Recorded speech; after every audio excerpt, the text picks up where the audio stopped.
Tension দূর করার জন্য ৭টা ছোট আমল। ১. আস্তাগফিরুল্লাহ বলা। দুশ্চিন্তা বা কষ্টের সময় বেশি বেশি আস্তাগফিরুল্লাহ বললে আল্লাহ তাআলা গুনাহ মাফ করেন, দুঃখ দূর করেন।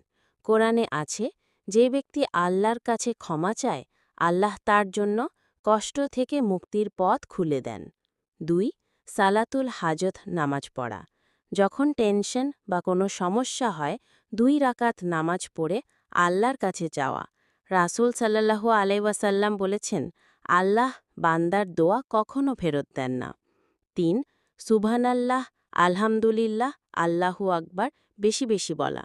সকালে সন্ধ্যায় বা যখন মন অস্থির থাকে তখন জিকির করলে অন্তরে প্রশান্তি আসে। ৪.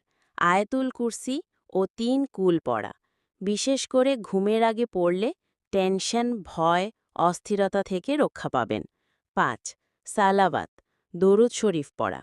বেশি বেশি আল্লাহুম্মা সাল্লি আলা মুহাম্মদ পড়লে আল্লাহ রহমত দেন এবং মন হালকা হয়ে যায়। ৬.